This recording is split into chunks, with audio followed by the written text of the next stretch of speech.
أعوذ بالله أعوذ بالله السميع العليم من الشيطان الرجيم. بسم الله الرحمن الرحيم. السلام عليكم ورحمة الله وبركاته. الحمد لله رب العالمين، وبه نستعين على أمور الدنيا والدين. أشهد أن لا إله إلا الله، وأشهد أن محمدا عبده ورسوله. اللهم صل على سيدنا محمد وعلى آله وأصحابه أجمعين، أما بعد. Alhamdulillah, syukur pada Allah Subhanahu wa taala, pada malam ini kita dapat sama-sama berada di rumah Allah yang mulia ini. Pada malam ini insyaAllah seperti biasa kita akan mengambil beberapa ayat-ayat Al-Quranul Karim untuk kita baca dan juga untuk kita ambil pengiktibaran. Allah Subhanahu wa ta'ala telah berfirman dalam surah Al-Kahfi, di mana ayat yang akan kita bincangkan ini ayat berkaitan dengan sejarah juga. Kata separuh tafsir, ia sejarah yang berlaku antara dua orang lelaki di zaman Bani Israel. Kita tak tahu siapa lelaki itu, ya, dalam Quran pun tak sebut nama dia, tetapi kisah ini berlaku di zaman Bani Israel. Seorang daripadanya beriman pada Allah, seorang daripadanya kufur kepada Allah. Ada pula pandangan mufassir yang lain kata ia berlaku pada zaman Nabi. Seorang sahabat bersama dengan seorang temannya. Sahabat Nabi ini namanya Abu Salamah, isterinya itu Ummu Salamah, yang mana kemudian nanti akan jadi isteri kepada Nabi SAW. Beliau ini orang yang miskin. Lalu dia telah berbincang dengan seorang kawannya yang kaya raya tetapi kufur kepada Allah. Jadi Allah Subhanahu wa taala abadikan kisah mereka ini dalam surah Al-Kahfi ayat 32, di mana Allah berfirman, bismillahirrahmanirrahim, wadrib lahum mathalar rajulaini ja'alna li ahadihima jannatain min a'nabin wa hafafnahuma binakhlin wa ja'alna bainahuma zar'a. Dan berikanlah kepada mereka satu misalan dua orang lelaki, kami adakan bagi salah seorang di antaranya dua buah kebun anggur, dan kami kelilingi kebun-kebun itu dengan pohon-pohon tamar, serta kami jadikan di antara keduanya jenis-jenis tanaman yang lain. Kiltal jannataini atat ukulaha walam tazlim minhu syai'a wa fajjarna khilalahuma nahara. Kedua-dua kebun itu mengeluarkan hasilnya dan tiada mengurangi sedikit pun dari hasil itu. Dan kami juga mengalirkan di antara keduanya sebatang sungai.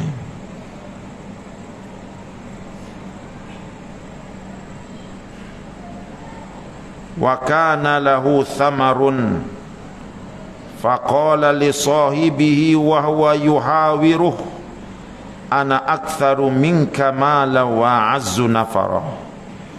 Tuan kebun itu pula ada mempunyai harta yang lain.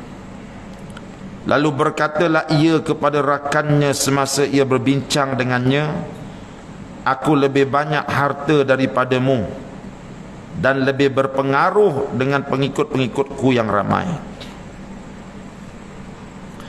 Jadi ayat yang kita baca ini Allah menerangkan tentang permisalan, ya, nak tunjukkan perbezaan seorang yang beriman kepada Allah, yang ingat hari akhirat, yang ingat Allah, ya, bagaimana hidup mereka. bagaimana cara mereka berfikir, bagaimana cara mereka menangani masalah, berbanding dengan orang yang tak beriman kepada Allah, orang yang tidak beriman kepada hari akhirat, orang yang dalam hidup dia tak ada agama. Bagaimana mereka itu berfikir, bagaimana mereka itu menangani masalah, bagaimana mereka itu membuat keputusan. Allah nak tunjukkan kepada kita perbezaannya. Lalu Allah bawa satu contoh, dua orang lelaki yang akan kita sebutkan sejarahnya. Kata Allah dalam ayat ini, ada dua orang lelaki. Seorang daripadanya miskin, tak ada harta benda, hidup dengan ala kadar sahaja. Dan seorang lagi hidup dengan kaya raya. Allah gambarkan dalam ayat ini kayanya lelaki itu. Ja'alna li ahadima jannatain, kami adakan bagi salah seorang di antara mereka itu dua kebun anggur. Dia ada dua kebun anggur. Allah Ta'ala bagi pada dia, Allah Ta'ala tumbuhkan untuk dia di tengah-tengah padang pasir itu dua kebun anggur. Sebelah kanan kebun anggur 1 ekar 2 ekar, sebelah kiri kebun anggur 1 ekar 2 ekar. Banyak tu, ya. Anggur ni kalau kita tanam besar masjid ni pun hasil dia dah banyak dah. Kalau tanam 1 ekar tu dia punya hasil Masya Allah memang sangat banyak. Kemudian dua kebun anggur ini tak cukup dengan kebun anggur yang subur Allah bagi kat dia, Allah tumbuhkan di keliling pokok anggur tu, pokok anggur, keliling ladang pokok anggur tu Allah tumbuhkan pohon-pohon kurma. Ya, pohon kurma pula. Jadi kalau kita dekat Malaysia ni ibarat tumbuhkan buah-buahan yang mahal-mahal lah. Orang kata dekat tengah-tengah tu musang king, kan? Tengah-tengah tu dua kiri kanan 1 ekar 2 ekar musang king kiri kanan. Sebelah musang king tu pula Allah tumbuhkan pokok apa? Cepedak pula katakan. Ya. Jadi itu kalau kita kat Malaysia ni. Dalam Quran Allah Ta'ala cerita, oleh kerana cerita dia berlaku di negara Arab, Allah bawa contoh lah anggur dengan kurma lah. Jadi Allah kata, aku tumbuhkan untuk yang kafir ini, aku tumbuhkan untuk mereka apa dia? Kebun anggur bersebelahan kiri dan kanan. Kebun anggur ini pula dikelilingi oleh pokok-pokok kurma. Ya. Dan kata Allah, di tengah-tengah antara kebun anggur kiri kanan tu, di tengah-tengah tu aku alirkan sungai. Jadi tuan-tuan bayangkan dia punya seronoknya orang kalau dapat kebun macam ni. Ya. Dengan adanya sungai itu senang untuk dia mengairi, menyiram pokok-pokok dia, sebab itu pokok dia subur. Ya. Dengan adanya sungai itu tanah jadi subur, macam-macam kegiatan mereka dapat lakukan. Ya. Jadi cuba kita bayangkan keadaan nikmat yang dia dapat. Jadi bila musim mengetam, mengambil hasilnya tu berapa banyak dia dapat tu. Ya. Pokok kurmanya dengan pohon anggurnya, dan Allah tambah lagi dia ada lagi harta-harta yang lain. Perniagaan dia cukup banyak. Ya. Jadi Allah kata, aku berikan kepada mereka ini kebun-kebun yang hebat. Wa fajjarna khilalahuma nahara, kami juga mengalirkan di antara keduanya sebatang sungai. Wa kana lahu thamarun. Ya. Kiltal jannati atat ukulaha walam tadhlim minhu syai'a. Dan kata Allah, pokok-pokok yang tumbuh tu, pokok-pokok anggur, pokok-pokok kurma tu pula, kata Allah, lam tadhlim minhu syai'a, tidak pernah menzalimi dirinya. Apa makna pokok-pokok tu tak pernah zalimi dirinya? Maknanya semua pokok tu mengeluarkan hasil-hasil yang sangat berpuas, tuan dia berpuas hati. Kita ni kadang-kadang nanam juga, tapi pokok tu kita buat baik dengan dia, dia buat dek juga kita. Kan? Kita letak baja lah, itulah, inilah, tengok-tengok keluar buah tu, tapi rambutan tak lungkas. Kita letaklah itu macam-macam kita buat kan, pagar lah, itulah, inilah, tengok-tengok Allah, rambutan masam, tak lungkas, cepedaknya pula busuk. Itu buah-buah tu, pokok-pokok tu menzalimi tuan dia. Tapi dalam Quran ni Allah kata, pokok-pokok yang aku tumbuhkan untuk orang ini, pokok-pokok yang tidak pernah menzalimi tuan dia. Erti dia, hasil yang pokok kurma, pokok anggur ni keluarkan memang hasil yang sangat lumayan. Jadi bayangkan bila sekali musim tu berapa banyak dia dapat tu. Jadi Allah nak gambarkan kepada kita kekayaan, kemewahan yang dimiliki oleh lelaki yang kafir ini.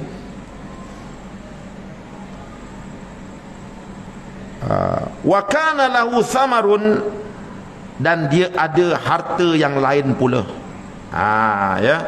Maka selain daripada dia ada pokok-pokok tu yang hebat-hebat tu, dia ada pula harta yang lain daripada bisnes dia lah. Mungkin dia beli saham sana, beli saham sini, semua saham dia naik belaka.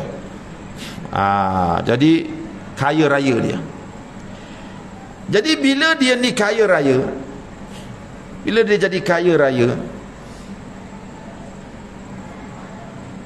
dia tidak ada agama dalam diri dia. Allah bagi dia kekayaan, tiba-tiba dia tidak kenal Allah. Allah bagi dia kekayaan, tiba-tiba dia tidak ada agama dalam diri dia, tidak ada tauhid dalam diri dia. Apa jadi orang yang ada kekayaan tiba-tiba tauhid tak ada? Dia akan jadi macam Qarun lah yang kita cerita bulan lepas. Kan Qarun kan diberikan kekayaan, tapi dia tak ada agama, dia tidak ada Tuhan, dia tak beriman kepada hari akhirat. Satu benda itu pun tak ada dalam diri dia. Akhir sekali dia rasa dia Tuhan. Sebab apa? Dengan harta dia tu dia boleh perintah orang, dia boleh beli orang. Dia boleh beli orang. Aku bagi engkau 1000 pergi bunuh orang tu akan bunuh. Dia boleh beli orang. Sebab kaya tetapi tidak ada agama dalam diri dia.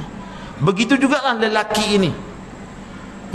Allah Ta'ala beri dia nikmat yang begitu dahsyat, tiba-tiba dia tidak ada agama, dia tidak ada iman dalam hati dia. Dia tak terfikir tentang syurga neraka, dia tak terfikir tentang azab kubur, dia tak terfikir tentang timbangan nanti di padang mahsyar. Dia tak terfikir semua benda tu. Yang dia tahunya, aku orang kaya, aku nak apa petik jari semua dapat. Yang dia tahunya, dia ialah orang yang banyak harta. Jadi lelaki ini,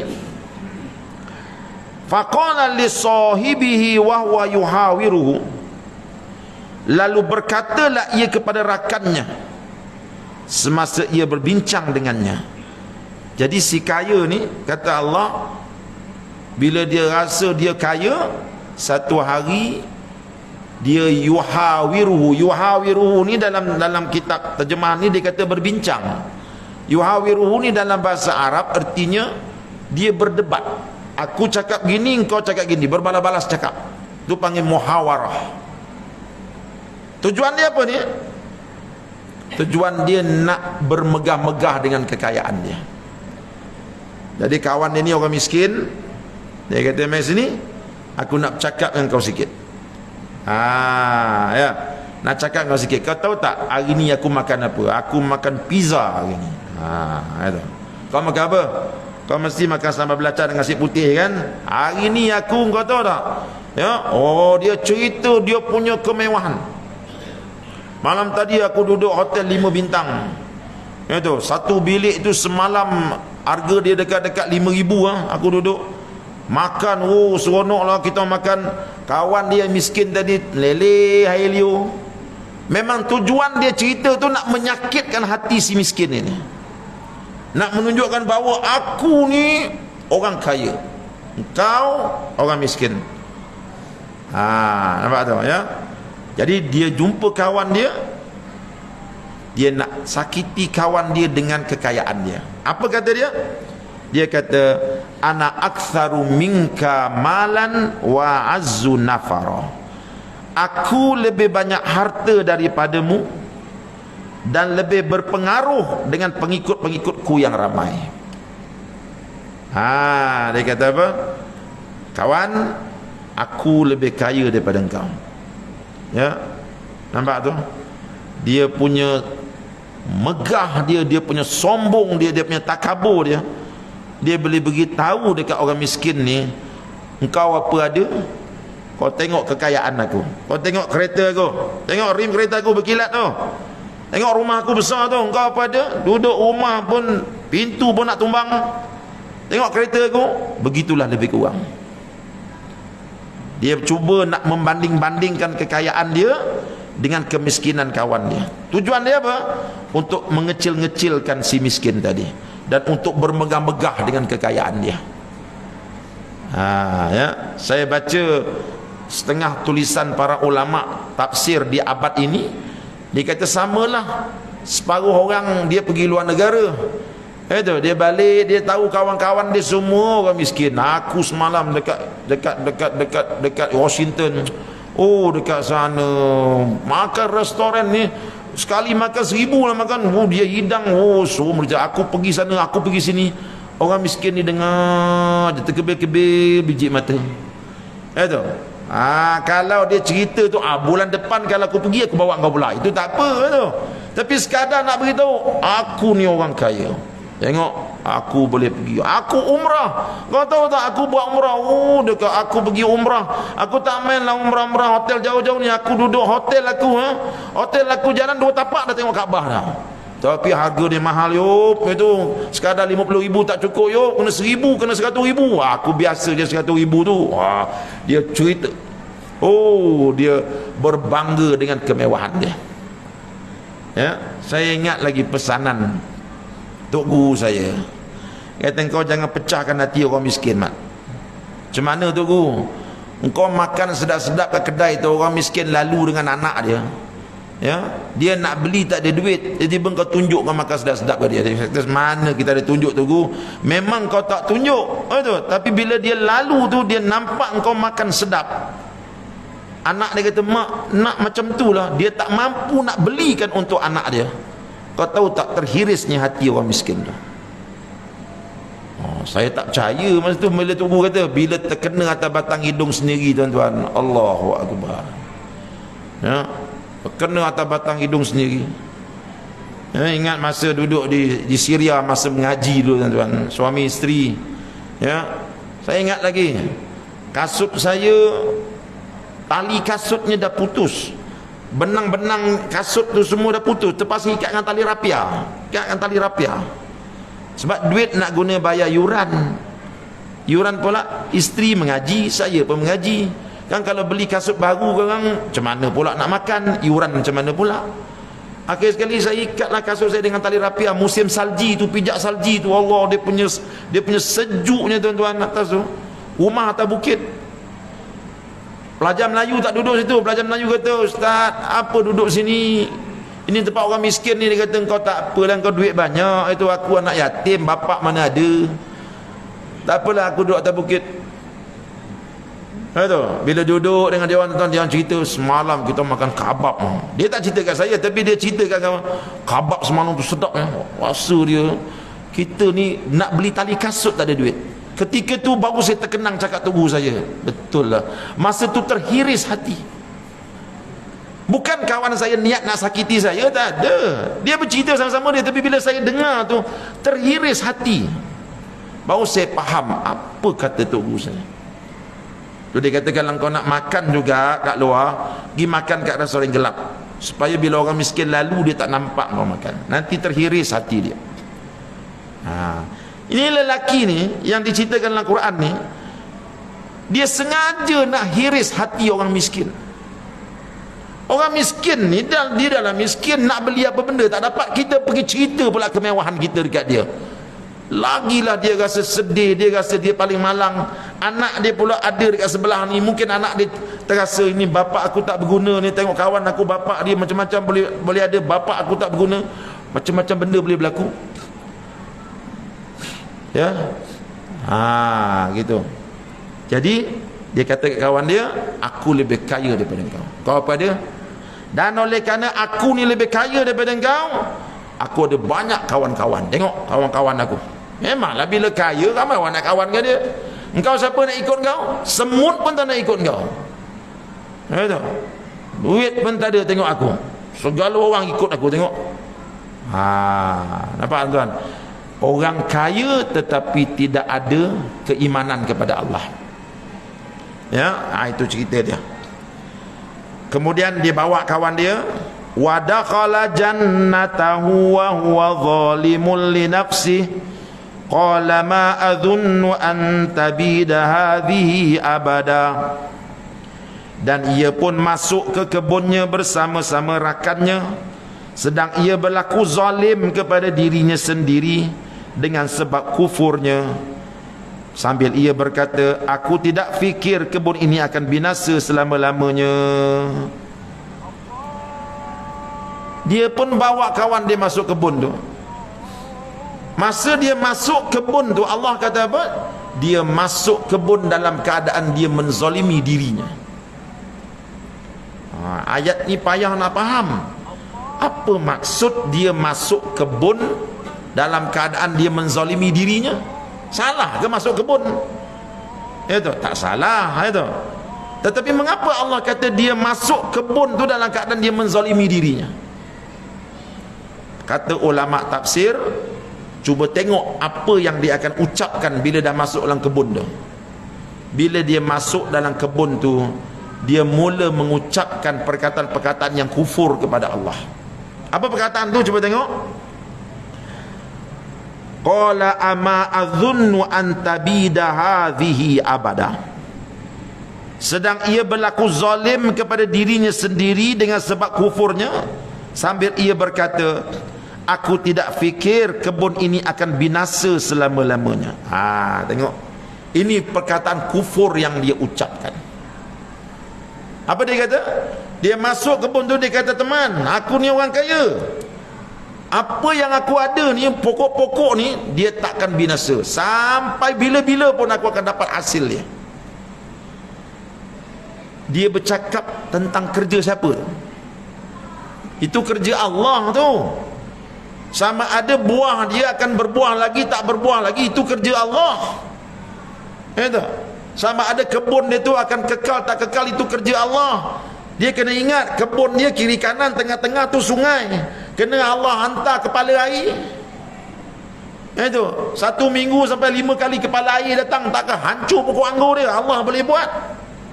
Tapi oleh kerana hidup dia ni dikelilingi dengan kesenangan, apa dia nak dapat, dia tunjuk aja dia dapat, dia rasa dia boleh menentukan segala-galanya. Sebab bila ada duit, tunjuk apa je dapat. Nak tu dapat, nak ni dapat. Kita yang tak ada duit ni boleh tunjuk, betul tak? Cantik benda tu, berapa harganya? Itu, tengok kasut tu cantik, betul tak? Berapa harga ni cik? Itu, harganya 550 sepasang. Benda nak letak kat kaki 550. Tak apa cik, saya dah terlambat, ada meeting. Tunjuk boleh, tapi orang kaya tunjuk aja dapat. Berapa cik? 550. Oh, saya punya bajet 600. Ada yang 600 punya? Oleh kerana orang kaya ni, dia apa yang dia tunjuk dia dapat, apa yang dia nak dia dapat, dia rasa dengan duit dia boleh buat segala-galanya. Sampai dia tergamak mengambil kerja Tuhan. Apa kerja Tuhan? Kerja Tuhan ialah mengadakan dan juga mentiadakan sesuatu. Mengadakan sesuatu kerja Allah, mentiadakan sesuatu juga kerja Allah, bukan kerja manusia. Yang menumbuhkan pokok anggur itu Allah. Allah juga boleh matikan pokok anggur itu pada bila-bila masa. Tapi benda ni tak ada dalam benak fikiran dia. Sebab apa? Sebab hidup dia sudah dengan dunia. Hari-hari duit, hari-hari duit, hari-hari duit. Dia tahu masuk aja, dia tahu duit dia masuk aja. Dia tak terfikir langsung tentang Allah. Sehingga sampai satu peringkat dia mengambil kata-kata Allah. Pokok-pokok anggur ni, pokok-pokok kurma ni, aku akan petik hasil dia sampai bila-bila. Dia takkan musnah.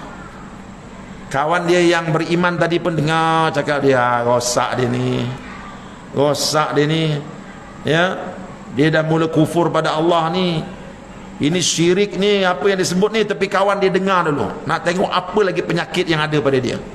Jom kita tengok apa lagi penyakit pada dia.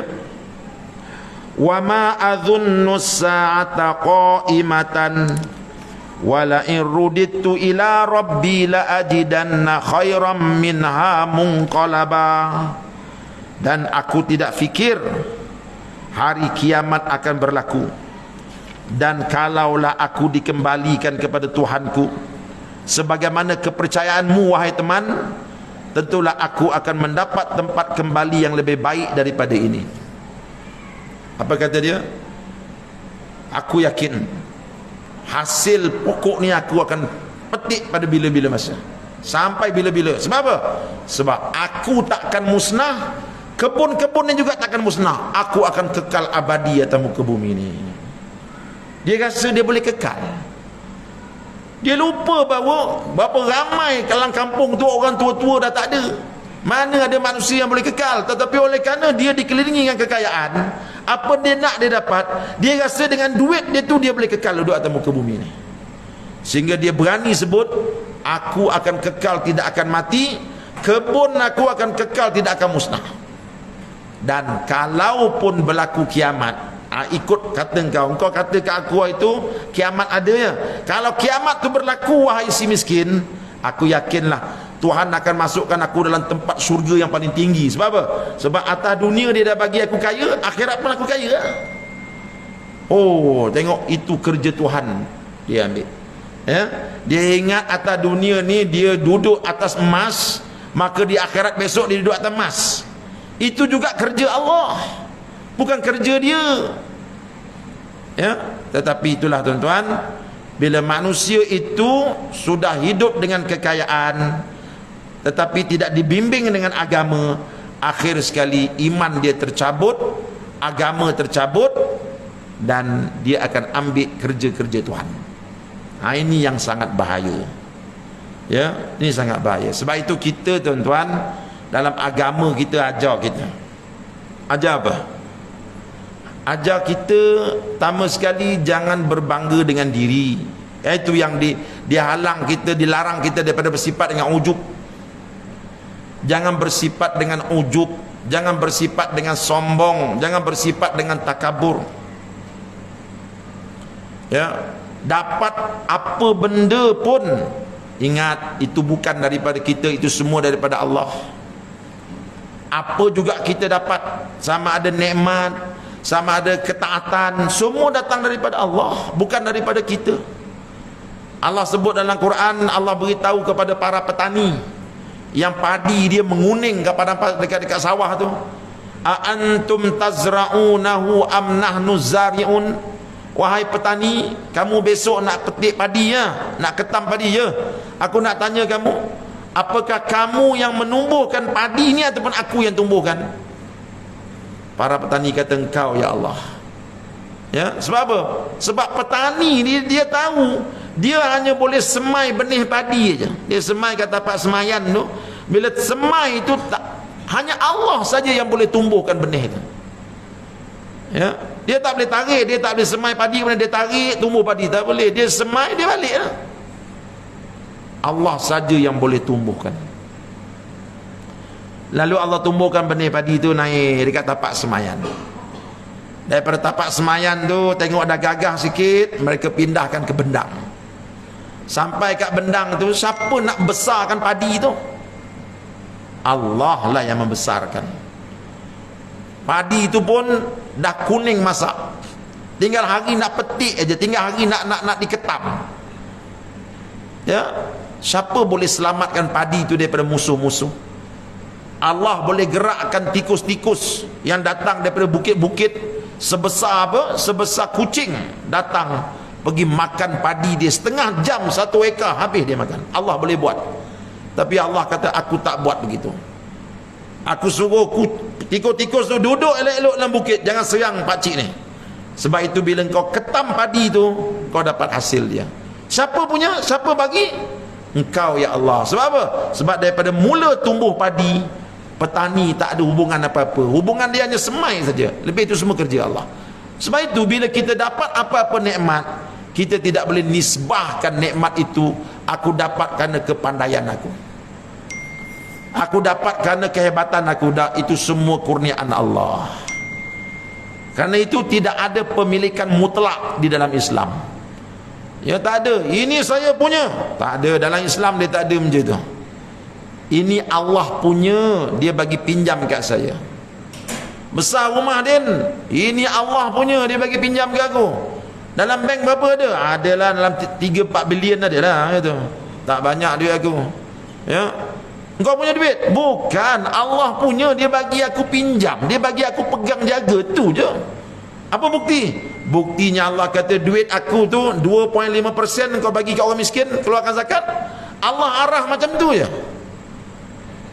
Allah boleh arah, ni 2.5% ni bagi kau miskin.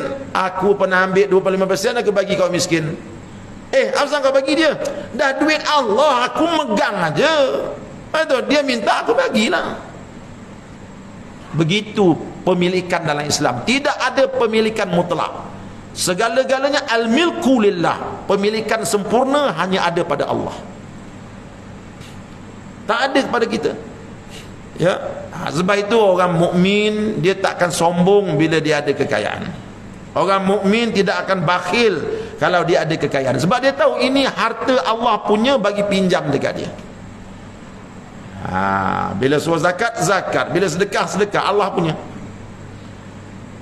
Tapi lelaki ini dia tak ada agama. Agaknya dia ni sibuk berniaga, urus kebun dia sampai masjid tak pergi kot dia. Ya, sampai masjid tak pergi, kuliah agama tak duduk. Habislah tuan-tuan. Ya, habislah. Bila ilmu agama tak masuk dalam fikiran, dia akan jadi macam ni. Ya, dulu saya ingat dulu masa peringkat permulaan kutipan zakat di negeri Selangor ni, ya, bila musim ketam padi tu kita pergi ke sawah padi, pergi haji, keluarkan zakat padi haji, ya. Dia kata, ustaz lapar sangat ke ustaz? Saya ni tanam padi dapat 12 buntil. Dapat 12 buntil, 1 buntil nak bagi orang miskin. Orang miskin mana ada tolong saya ustaz? Saya duduk tengah-tengah sawah tu tak panah-panah buta, saya seorang-seorang buat kerja dengan anak saya. Satu orang miskin pun tak ada tolong. Tiba-tiba dapat hasil kena bagi orang miskin. Ni mana ada adil macam ni ustaz? Satu lagi ustaz, ustaz sibuk minta saya zakat padi. Tu yang tanam cili tu ustaz tak minta zakat pula. Yang tanam jagung tu, pergilah minta zakat kat dia. Orang tanam jagung lebih kaya daripada orang tanam padi. Saya tanam padi dapat 12 buntil, ustaz sibuk nak minta kat saya. Masa peringkat mula-mula dulu tuan-tuan, zakat negeri Selangor ni bukan mudah tu. Sekarang ni kutipan berjuta-juta sekarang ni. Masa peringkat permulaan kami berjuang dulu, nak dapat gaya ini tuan-tuan. Ya, saya teringat masa tu kita buat pemotongan, potong zakat melalui potong gaji. Kita hantar kepada jabatan-jabatan lah. Antara yang kita hantar tu, hantar kepada polis laut. Hantar kepada polis laut dekat Belabang Kelang tu, hantar borang kat dia, suruh isi berapa gaji dia. Betul, kemudian beritahu perbelanjaan kasar, perbelanjaan bersih, berapa zakat dia nak bayar. Pulangkan dalam masa sebulan. Kalau tak pulang, kita akan potong zakat dia ikut kiraan pendapatan kasar. Jadi mereka ni duduk laut agaknya, polis ni. Itu tak pulang, kita potong terus zakat terus. Dia dapat slip gaji, tengok-tengok gaji dah kena potong zakat. Bila pula aku nak suruh zakat kena potong? Polis mengamuk tuan-tuan. Datang di Jais ni, pengarah Jais call saya, ustaz ni kerja kau pergi berdepan dengan polis laut, bukan polis trafik tu, polis laut. Kau pergi. Kalau kita bila dengar polis ni, saya dididik daripada kecil takut polis. Memang bila sebut polis takut. Sebab tu masa menangis dalam kereta, lemak kata polis, diam saja, tak berani. Hari tu kena berdepan dengan polis laut. Ke Abang Kelang tu. Saya pergi bawa kita punya kain macam-macam lah, brosur semua bawa. Saya pun ceramah. Amal ni tengok-tengok Allah, muka seorang-seorang garang-garang tu tuan. Itu misai dia ambil dengan ceramah, dia pegang misai dia. Dan duit dia kena potong. Tiba-tiba dapat slip gaji dah kena potong. Marah kawan tu. Saya kata sudahlah, macam mana nak jawab ni, ya. Hari itu tuan-tuan berlaku pertempuran yang sangat hebat antara saya dengan polis laut. Tapi oleh kerana beduk telah berbunyi, kita dengar azan dulu. Lepas ni kita sambung.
لا إله إلا الله محمد رسول الله اللهم رب هذه الدعوات التامة والصلاة القائمة آت محمدا الوسيلة والفضيلة وابعثه المقام المحمود الذي وأنت برحمتك المرحمة.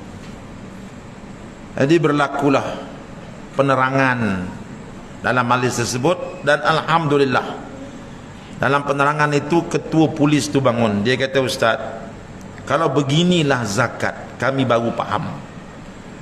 Ustaz kena bagi kami borang yang baru. Sebab apa?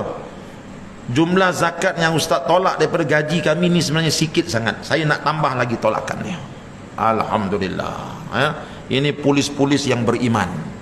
Sebab itu di negeri Selangor ni tuan-tuan, jabatan yang paling banyak mengeluarkan zakat ialah jabatan polis. Ya, polis paling banyak keluarkan zakat di negeri Islam. Alhamdulillah. Yang kedua, di padang-padang golf. Datuk-datuk taksi-taksi yang main golf tu, sambil mereka menebas, sambil mereka keluar zakat. Banyak dekat situ kita dapat zakat. Alhamdulillah. Orang-orang kaya tapi beriman pada Allah. Ni dalam ayat ni, orang kaya tapi dia tak ada ilmu agama. Sampai dia ambil kerja-kerja Tuhan. Sebab dia tengok dengan duit yang ada pada dia tu, dia boleh buat apa saja. Dia sangkakan dengan nyawa pun dia boleh beli dengan duit dia. Ya. Dan kalau dia mati nanti, Allah akan bagi dia syurga yang paling tinggi. Sebab apa? Sebab di dunia aku dah dapat kemewahan, di akhirat juga Allah pasti bagi kemewahan. Qala lahu sahibuhu wa huwa yuhawiruhu akafarta billadhi khalaqaka min turabin thumma min nutfah thumma sawwaka rajula. Berkatalah rakannya kepadanya semasa ia berbincang dengannya, patutkah engkau kufur engkar kepada Allah yang menciptakan engkau dari tanah, kemudian dari air benih, kemudian ia membentukmu dengan sempurna sebagai seorang lelaki. Kata kawan dia, Mat, sebenarnya apa yang kau dapat ni semuanya daripada Allah. Semua yang kau dapat ni semua Allah yang buat, termasuklah diri engkau. Tahu tak engkau, asal engkau ni daripada mana? Asal engkau daripada air mani, daripada tanah. Tak mungkin pada akal manusia tanah dengan air mani boleh bertukar jadi manusia yang hebat macam kau. Tak mungkin. Tapi dengan rahmat Allah yang mencipta engkau daripada air mani, daripada tanah, kau jadi lelaki yang hebat. Allah, semuanya daripada Allah, bukan daripada engkau. Hatta diri engkau sendiri pun Allah yang buat.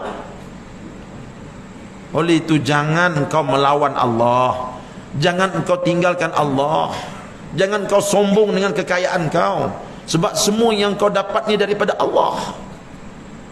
Kawan dia ingatkan dia, ya. Ini bagus. Dia dapat seorang kawan, yang mana kawan dia ni ada iman. Dia cuba bimbing teman dia yang dah sesat ini. Lakinnahu wallahu rabbi wala usyriku bi rabbi ahada. Tetapi aku sendiri percaya dan yakin dengan sepenuhnya bahawa dialah Allah Tuhanku, dan aku tidak sekutukan satu pun dengan Tuhanku. Dia kata, Mat, aku ni walaupun miskin, aku redha dengan kemiskinan aku. Sebab aku tahu miskinnya aku ni, ini Allah yang buat. Kayanya engkau, Allah yang buat juga. Kita sama-sama diuji oleh Allah. Engkau diuji dengan kekayaan, aku diuji dengan kemiskinan. Allah tak nak tengok kekayaan kita, Allah tak nak tengok kemiskinan kita. Yang Allah nak tengok bagaimana kita menangani kemiskinan dan juga kekayaan. Kita sedang diuji oleh Allah. Bila kita masuk ke Dewan Peperiksaan, semua orang dapat kertas ujian. Pensyarah dia tak nak tengok kertas ujian tu, dia nak tengok kertas jawapan. Semua orang akan dapat ujian. Si kaya pun diuji, si miskin pun diuji. Allah nak tengok jawapannya. Engkau diuji dengan kekayaan, bagaimana engkau mengurus kekayaan kau. Adakah engkau semakin kaya semakin dekat dengan masjid? Adakah engkau semakin kaya semakin tunduk pada Allah, atau engkau lari daripada Allah? Begitu juga aku ni orang miskin. Aku diuji Allah dengan kemiskinan. Apakah dengan ujian kemiskinan ni aku tetap pergi masjid? Apakah dengan ujian kemiskinan ni aku tetap bersyukur pada Allah? Allah nak tengok semua tu. Miskin dan kaya ni sama saja, dua-dua ujian daripada Allah. Yang Allah nak tengok ialah jawapan daripada miskin dan kaya. Ini nasihat kawan dia. Sebab tu kawan ini walaupun miskin, dia tenang aja. Rupanya dia ada agama dalam diri dia. Rupanya dia ada tauhid dalam diri dia. Ini pentingnya tuan-tuan, apabila kita ada tauhid dalam diri kita. Ni orang ni tuan-tuan, dia diuji dengan apa? Diuji dengan kekayaan. Ada orang diuji dengan ilmu. Itu. Dia diuji dengan ilmu. Alhamdulillah, sampai PhD dia belajar. Belajar pula ilmu agama pula tu. Oh, keluar daripada fakulti syariah, PhD dalam bidang fiqh dan usul. Hebatlah. Baguslah tu. Tetapi kena ingat, ilmu agama yang Allah beri itu satu ujian. Satu ujian, bukan satu benda yang nak dibanggakan. Allah nak tengok ilmu agama yang dia beri sejauh mana dia boleh dekat kepada aku. Ada orang semakin berisi dia dengan ilmu agama, semakin tunduk dia kepada Allah. Tapi ada orang dia tak tahan dengan ujian ilmu ni. Dengan adanya ilmu agama tu, wah, dia jadi semakin sombong. Dia jadi semakin sombong. Hanya cakap dia saja yang betul, orang lain semua tak betul. Ya. Dengan adanya ilmu agama tu, dia rasa dia segala-galanya. Ya. Para ulama ni tuan-tuan, ialah yang kita jumpalah guru-guru kita, kebanyakannya berilmu tetapi tak pernah berlagak sebagai orang berilmu. Saya pernah sekali tuan-tuan duduk sebelah tok guru. Dia ni qadi di satu daerah di utara Syria. Memang orang alim lah, orang alim. Saya bila musim panas saya pergi belajar di rumah dia. Orang datang minta fatwa dekat dia. Tok guru, ni apa hukumnya? Dia kata, aku punya tok guru ada kat sana, selagi dia hidup aku takkan bagi fatwa. Kita tanya dia. Padahal tok guru dia kat sana tu PhD pun tak ada, cuma tok guru pondok aja. Dia ada PhD. Selagi orang tua tu ada, aku tak bagi fatwa. Kita tanya dia. Ya. Di bumi Iraq tuan-tuan, di Iraq, ulama-ulama di Iraq, sana ulama ramai. Tanya ulama ni, tak, sebelah rumah ni ada seorang lagi ulama, kau tanya dulu. Aku tak layak, dia lebih layak. Pergi ni kan tanya, semua orang merendah diri, tak mau bagi fatwa. Tak berani tuan-tuan. Ya. Ini orang yang semakin berilmu semakin merendah diri. Semakin merendah diri. Ini kita nak cari. Sebab ilmu agama ni juga satu ujian daripada Allah. Dia bukan satu benda yang boleh dibangga-banggakan sehingga kita rasa kita saja yang betul, orang lain tak betul semua. Ya. Sikit lagi. Walaula idh dakhalta jannataka qulta ma syaa Allahu la quwwata illa billah in tarani ana aqalla minka malan wa walada. Dan sepatutnya semasa engkau masuk ke kebunmu, berkatalah engkau masya Allah, semuanya ialah barang yang dikenaki oleh Allah, dan kau kata lagi la quwwata illa billah, tiada daya dan upaya melainkan dengan pertolongan Allah. Kalau engkau memandangku sangat kurang tentang harta dan anak berbanding denganmu. Dia kata, teman, aku ni memang orang miskin. Kalau engkau pandang aku miskin, tak apa-apa, aku tak kecil hati. Cuma mulut kau tu kena jaga. Apa dia? Dengan kekayaan kau ni, bila kau bawa aku masuk dalam kebun ni, sepatutnya bila sampai saja dekat dalam kebun ni, kau kena ucap apa? Kau kena ucapkan masya Allah, segala-gala yang aku dapat ni semua dengan kehendak Allah. Begitu. Dan kau kena ucap juga la quwwata illa billah, tidak ada daya dan upaya melainkan daripada Allah. Kembalikan semula kekayaan ni kepada Allah, jangan kata pada diri kau. Itu yang Nabi SAW dalam hadis dia, satu hadis riwayat Imam Muslim, ya, Nabi kata apa? Ala adulluka ala kanzin min kunuzil jannah. Nak tak, Nabi kata, aku tunjukkan engkau satu gedung daripada gedung-gedung surga. Apa dia? La haula wala quwwata illa billah, tidak ada daya dan kekuatan melainkan dengan Allah. Ya. Dalam hadis yang lain Nabi pesan, man ra'a syai'an, siapa-siapa yang lihat sesuatu, fa'ajabahu, tiba-tiba dia rasa kagum dengan benda tu, faqal, maka hendaklah dia berkata masya Allah la quwwata illa billah. Kita kena ucapkan tu, dua ucapan tu. Ya. Kita dapat tengok masya Allah, kita balik kampung tengok durian kita menjadi semuanya. Ucapan daripada mulut kita masya Allah la quwwata illa billah. Apa yang berlaku ni semua dengan kehendak Allah, tidak ada daya dan upaya melainkan daripada Allah. Bukan daripada kepandaian aku, bukan daripada kecerdikan aku, semua daripada Allah. Aku tak ada apa-apa, pulangkan kepada Allah. Nabi kata siapa yang boleh sebut begitu, lam tadurruhul ain, nescaya dia tidak akan mendapat mudarat dengan kecelakaan. Maknanya Nabi ajar kita jangan cepat rasa kagum dengan diri sendiri, jangan cepat rasa kagum dengan apa yang Allah telah berikan kepada kita. Pulangkan semula benda itu kepada Allah. Ini nasihat kawan dia. Sebab itu ayat ni kita baca setiap kali hari Jumaat, kita baca ayat suratul Kahfi ni.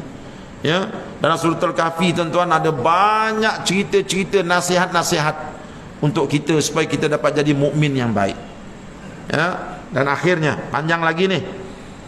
Fa asa rabbi an yu'tiyani khairam min jannatika wa yursila 'alaiha husbanan minas sama'i fatusbiha sa'idan zalaqa. Maka mudah-mudahan Tuhanku akan mengurniakan daku lebih baik daripada kebunmu, dan ia akan menimpakannya dengan bala bencana dari langit sehinggalah menjadi kebunmu itu tanah yang licin dan tandus. Kata kawan dia ni, Mat, kena ingat, aku harap satu hari nanti dengan kesabaran aku Allah Ta'ala akan kurniakan nikmat pada aku. Dan kau ni dengan mulut kau yang celupa ni sebut benda-benda syirik, ya, seolah-olah kekayaan ni datang daripada diri kau. Aku yakin satu hari nanti ladang kau ni akan licin lupus, satu benda pun tak dapat.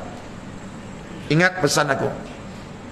Dan kalau kita baca tuan-tuan ayat-ayat suratul Kahfi ni, beberapa ayat ke depan memang betul tuan-tuan. Satu hari Allah Subhanahu wa taala telah hancurkan kebun-kebun dia, telah terbalikkan semula pokok-pokok dia, dan dia datang kat situ, dia hanya tengok tanah yang tandus, tak ada apa-apa lagi. Jadi maknanya dalam ayat yang kita bincang pada malam ini, ya, Allah Ta'ala menyedarkan kepada kita bagaimana sesuatu nikmat itu hendaklah disyukuri. Satu, tengok si miskin tadi, walaupun dia miskin, walaupun dia susah, tetapi dia sedar bahawa miskin itu ialah ujian daripada Allah. Dia mesti pandai mengendalikan kemiskinan dia. Jangan sampai dengan miskin itu dia melakukan perbuatan yang syirik kepada Allah. Jangan sampai dengan kemiskinan itu dia meninggalkan perintah-perintah Allah. Si kaya tadi kita dapat lihat dia diuji dengan kekayaan, tetapi dia gagal menguruskan kekayaan dia. Akhirnya dengan kekayaan itu dia melakukan kesilapan demi kesilapan, dan kesilapan terbesar yang dia lakukan ialah dia mula mengambil kerja-kerja Allah.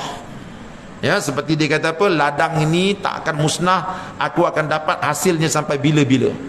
Ya, dia ambil kerja Tuhan. Sebab Tuhan Allah itu dah tak ada lah dalam diri dia. Jadi ini kisah ini Allah Ta'ala ceritakan kepada kita dalam suratul Kahfi supaya nak memberi semangat kepada kita untuk memupuk keimanan yang teguh dalam hati kita. Sama ada kita ni kaya, sama ada kita ni miskin, sama ada kita ni sederhana, yang terbaik, yang terpenting ialah memupuk iman dalam hati kita. Dengan iman itulah kita akan dapat mengatasi segala ujian daripada Allah, sama ada ujian kemiskinan ataupun ujian kekayaan. Ya. Jadi jam sudah pun pukul 9. Saya rasa cukup sekadar itu yang dapat disampaikan. Mudah-mudahan ada kebaikan yang dapat kita ambil daripada kuliah pada malam ini. Itu saja. Aqulu qawli hadza wa astaghfirullahal azim li wa lakum. Assalamualaikum warahmatullahi wabarakatuh. Bismillahirrahmanirrahim. Alhamdulillahi rabbil alamin. Wassalatu wassalamu ala rasulil amin wa ala alihi wa ashabihi ajmain. Allahumma a'inna ala dhikrika wa syukrika wa husni ibadatik.